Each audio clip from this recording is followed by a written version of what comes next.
In the vast expanse of the 20th century, there was a colossus that spanned 11 time zones and commanded the fear of the entire globe. The Union of Soviet Socialist Republics was a fortress of steel and ideology. It was a superpower that sent the first human into space and built a nuclear arsenal capable of ending civilization in an afternoon. To the outside observer looking at the military parades in Red Square, it seemed invincible. The tanks rolled by in endless columns, and the missiles pointed skyward like fingers challenging God. The narrative was clear.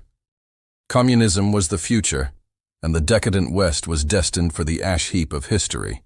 But behind the Iron Curtain and the propaganda posters of muscular workers holding sheaves of golden wheat, there was a secret that terrified the men in the Kremlin more than any American bomber. It was a secret so humiliating and so dangerous that it had to be buried under mountains of falsified statistics and state censorship. The superpower could not feed itself. The nation that possessed some of the most fertile soil on Earth, the legendary Black Earth Belt of Ukraine and Russia, was starving. This is the story of the greatest resource failure in modern history. It is the story of how a political system declared war on simple economics and lost. It is the story of how the Soviet Union was forced to fight the Cold War on an empty stomach and how it ultimately had to kneel before its mortal enemy just to buy bread. This is not a story about missiles or spies. It is a story about grain. And it begins not in a war room, but in the dirt. To understand the magnitude of this collapse, we must look at the land itself. The Russian Empire before the revolution was known as the breadbasket of Europe. It exported millions of tons of grain to feed the cities of France and Britain and Germany. The soil was rich, and the peasants, though poor, knew how to work it. But when the Bolsheviks seized power, they did not just change the government, they tried to rewrite the laws of nature.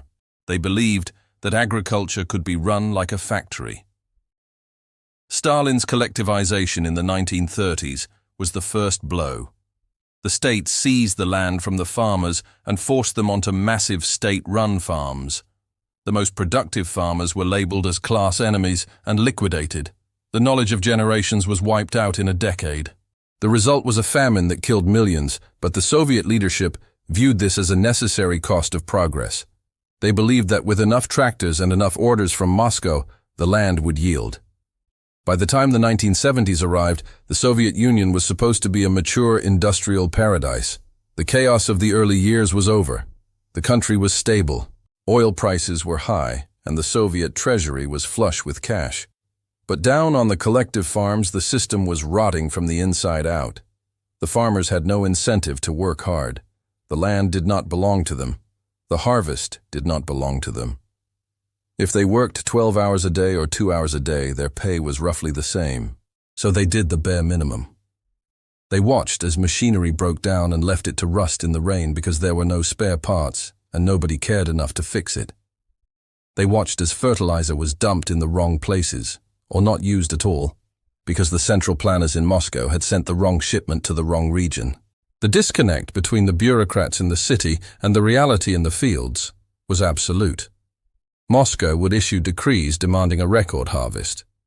Local party officials, terrified of losing their jobs, would report back that the harvest was indeed a record breaker. They lied to meet the quota. These lies would travel up the chain of command, getting bigger at every step until they reached the desk of the General Secretary. The leadership would look at the paper and see a surplus. But in the silos, the grain was rotting, or it simply did not exist. The crisis began to break into the open in the early 1970s. The weather turned bad. A severe drought hit the Volga region, and the crops withered in the heat. In a normal country, this would be a problem. In the Soviet Union, it was a catastrophe. The system had no reserves. The efficiency was so low that even a small drop in production meant hunger for the cities. The Kremlin faced a nightmare scenario. They had promised the Soviet people that life was getting better. They had promised that socialism provided plenty. If bread lines started to form in Moscow, if the shelves went empty, the illusion of power would shatter. Riots over food were the one thing that could bring down the regime. They remembered the riots in Novocherkassk in 1962, where the army had to fire on workers protesting food prices. They could not let that happen again. They needed grain, and they needed it immediately. But where could they get it? Europe didn't have enough surplus. South America was too far and politically unstable. There was only one country on Earth with an agricultural sector powerful enough to feed the Soviet Union: the United States of America. It was a bitter pill to swallow. The United States was the enemy, the capitalist monster, the exploiter of the working class. To ask the Americans for help was an admission of defeat. It was an admission that the collective farm system had failed. But the alternative was starvation. So in 1972, Soviet diplomats quietly approached American grain trading companies. They did not go to the White House. They went to the private market. They were cunning. They knew that if the American government realized how desperate they were, the price would skyrocket, or the U.S. might refuse to sell for political reasons. So they sent different teams to different grain merchants. They bought a little here and a little there. They disguised the total volume of what they were doing. They played the capitalist game better than the capitalists. The American traders were delighted. They saw a massive new customer willing to pay cash. They didn't realize that this customer was buying everything. The Soviet agents bought millions of tons of wheat and corn and soybeans. They bought so much that they effectively cleared out the entire U.S. surplus.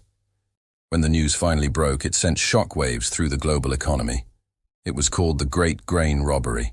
The Soviets had purchased over 10 million tons of grain at subsidized prices. They had bought it so cheap that the American taxpayers were essentially subsidizing bread for the Soviet people. But while the Americans were angry about the price, the Soviet leadership was breathing a sigh of relief. The ships started to arrive. The bread stayed on the shelves. The crisis was averted. But this was not a one-time fix.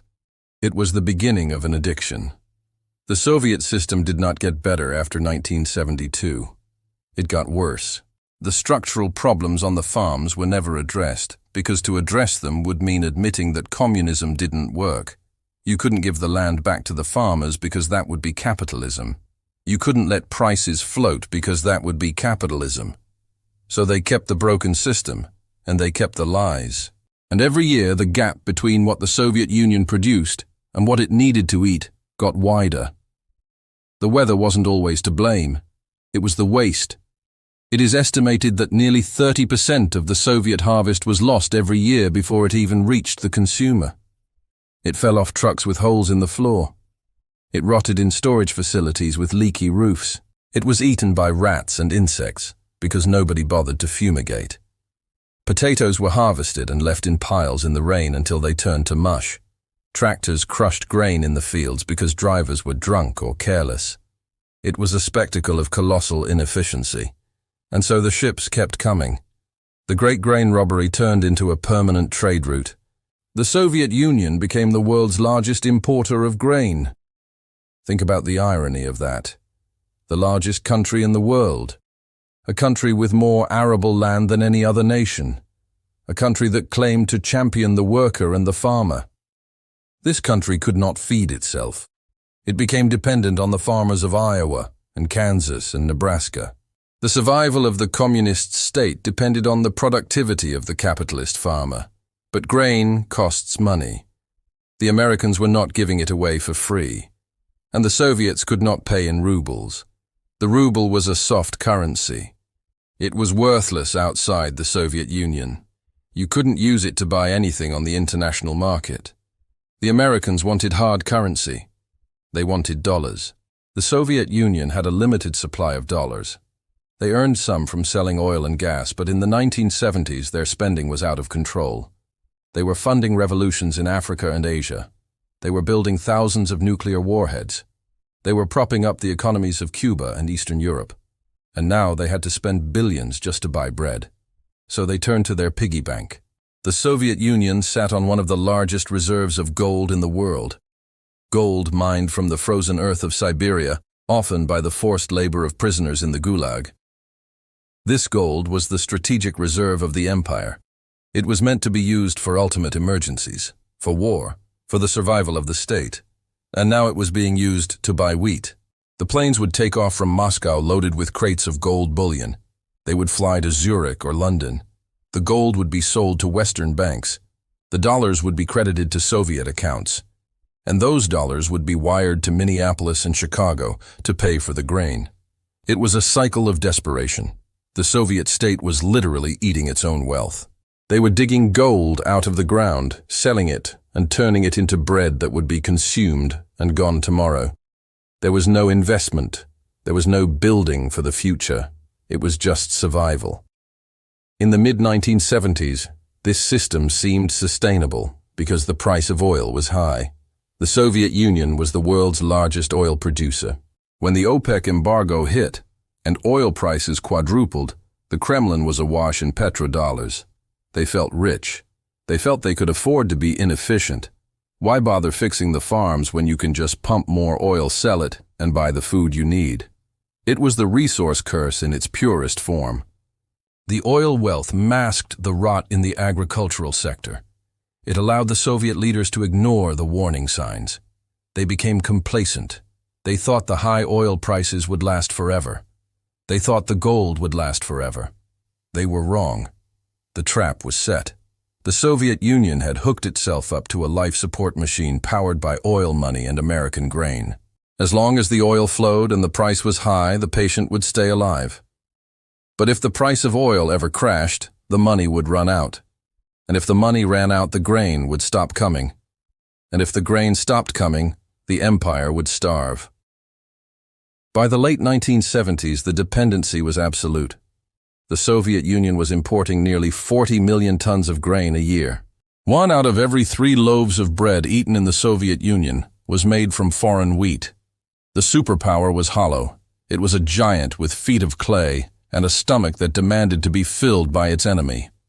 The stage was set for the 1980s, the decade where the bill would finally come due, the decade where the gold would run low, the decade where the simple inability to bake a loaf of bread would help bring down the most powerful empire the world had ever seen. The 1980s dawned with the chill of a new Cold War. The détente of the previous decade was dead. The Soviet invasion of Afghanistan had turned world opinion against Moscow, and in Washington a new president was taking office. Ronald Reagan. He looked at the Soviet Union, and he did not see a permanent fixture of geopolitics. He saw a crumbling edifice. He saw the economic weakness that the Soviets tried so hard to hide. But inside the Kremlin, the old men in charge were still operating on the assumptions of the past. They believed that oil would save them. They believed that their military strength would intimidate the world into doing business with them. They did not understand that the ground had shifted beneath their feet. The agricultural crisis had not gone away. It had become a permanent feature of Soviet life. The collective farms were now black holes, sucking in money and resources and producing less and less.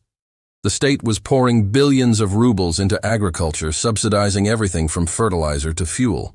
But for every ruble they put in, they got pennies back. The cost of producing a ton of grain in the Soviet Union was astronomical compared to the cost in the West. And yet the imports had to continue. The Soviet population was growing, and they were eating more meat. To produce meat, you need grain to feed the livestock, so the demand for imported corn and wheat and soybeans kept rising. The ships kept arriving in Odessa and Leningrad, unloading the bounty of the American Midwest.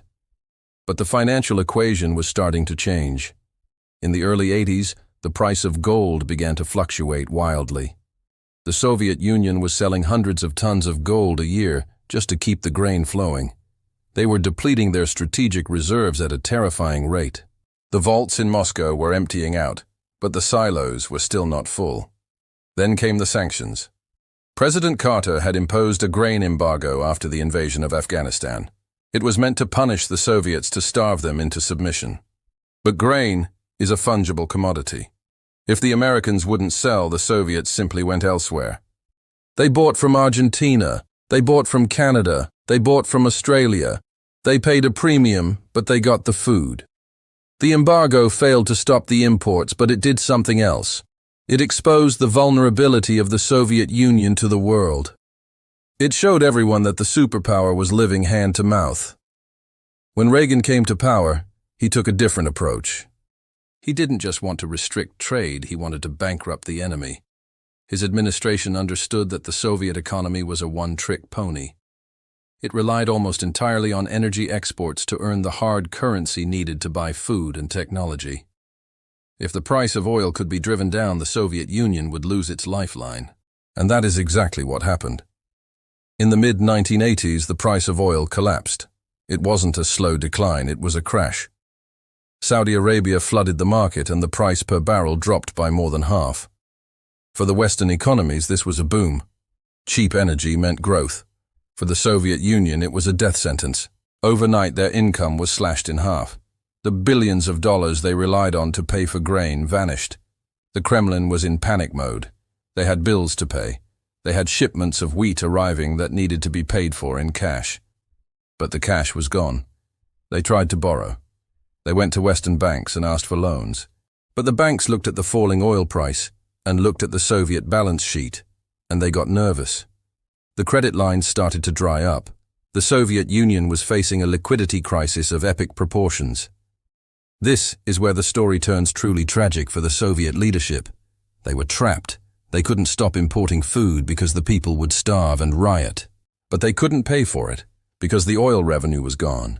So they had to make a choice that would seal their fate. They decided to sell everything that wasn't bolted down. They ramped up gold sales even further, dumping so much gold onto the market that they depressed the global price, hurting their own revenue even more. They sold diamonds. They sold rare earth metals. They sold their future to pay for today's lunch. And then there was the vodka. As we mentioned before, the state monopoly on alcohol was a huge source of revenue. But in 1985, Gorbachev launched his anti-alcohol campaign. He wanted to sober up the workforce to increase productivity. He wanted to fix the economy by making the workers work harder. It was a noble goal, but the timing was catastrophic. Just as oil revenue crashed, Gorbachev voluntarily destroyed the second biggest source of state income. The alcohol tax revenue evaporated. The budget deficit exploded. The government was now printing rubles just to pay wages, fueling inflation inside the country while they desperately scraped for dollars outside the country. The shelves in the stores began to empty out. Not just bread, but everything: sugar, soap, matches. The distribution system was breaking down. The farmers, seeing that the ruble was becoming worthless, stopped selling their produce to the state. Why exchange good potatoes for paper money that couldn't buy anything? They kept the food, or sold it on the black market. The cities began to feel the pinch. The lines grew longer. People would wake up at 5 a.m. to stand in line for milk. They would stand in line for hours for a chance to buy a piece of sausage that was mostly fat and filler. The social contract was breaking. The state had promised to provide, and it was failing. In the Kremlin, the mood was grim. They were holding emergency meetings trying to find dollars. They started to beg. They asked for longer payment terms from the grain traders. They asked for emergency credits from Western governments. The superpower was reduced to a beggar with a nuclear arsenal. And the Americans knew it. The CIA was tracking every ship and every gold sale. They knew the Soviets were on the ropes. They knew that the evil empire was not going to be defeated on the battlefield, but at the checkout counter. The resource failure was now becoming a political failure. Gorbachev tried to reform the system with perestroika. He tried to introduce elements of the market. He tried to give farmers more autonomy. But it was too little too late. You cannot fix a 70-year-old systemic failure in a few years, especially when you are broke. The reforms actually made things worse. By loosening control without fully freeing the market, Gorbachev created chaos. The old supply chains broke down, but new ones hadn't formed yet. The state orders were ignored, but there was no free market to replace them. The result was empty shelves and angry citizens. The wheat import story was reaching its climax. The Soviet Union was now borrowing billions of dollars just to eat. They were taking loans from Germany, from France, from anyone who would lend. They were piling up debt that they had no way of repaying. By 1989, the situation was critical. The satellite states in Eastern Europe were breaking away. The Berlin Wall fell. And one of the main reasons the Soviet Union didn't intervene was that they couldn't afford to. They were too busy trying to find enough flour to bake bread for Moscow. They needed Western goodwill. They needed Western loans. Sending tanks into Berlin would have cut off the money and the food. So the empire retreated. Not because of a change of heart, but because of a lack of funds. The resource failure dictated the foreign policy. The hunger of the domestic population was more dangerous than the loss of the empire abroad. In 1990, the humiliation was complete. The Soviet Union formally requested humanitarian food aid from the West. The country that had once terrified the world was now asking for charity packages. Care packages from Germany and the US started arriving. Soldiers were used to unload boxes of pasta and canned meat from Western plains. The imagery was powerful. The Red Army, the conquerors of Hitler, were now acting as delivery boys for Western charity. The legitimacy of the Communist Party evaporated. If you cannot feed the people, you have no right to rule. The gold for bread trade had reached its logical conclusion. The gold was gone, the oil money was gone, the credit was gone, and the bread was still scarce. The system had consumed itself. But there was one final chapter to this tragedy: the collapse itself. When the end came in 1991, it wasn't a violent revolution in the streets. It was a dissolution. It was a bankruptcy proceeding disguised as a political event. The central government simply stopped functioning because it had no resources left to command. It couldn't pay the army. It couldn't pay the police. It couldn't buy the grain. The Republic saw no reason to stay in a union that offered nothing but poverty and empty promises, so they left, one by one. The Baltic states, Ukraine, the Caucasus, they declared independence, and the center could not hold. The flag that was lowered over the Kremlin on Christmas Day 1991 marked the end of the Soviet Union. But the real end had happened years before in the fields and in the ledgers. The end happened when the first ship loaded with American wheat docked in a Soviet port. The end happened when the first bar of gold was sold to pay for corn. The Soviet Union didn't just lose the Cold War. It ate its own defeat. It consumed its national wealth to prop up a failed agricultural model until there was nothing left to consume. This is the lesson of the Soviet collapse. You can have all the missiles in the world. You can have the secret police and the propaganda machine. You can have the largest territory on the map. But if your economic system violates the basic laws of value, if you destroy the incentives to produce, if you rely on selling your capital to pay for your consumption, eventually the music stops. Eventually the gold runs out. Eventually the creditors stop lending. And eventually the people get hungry. And when the people get hungry, empires fall.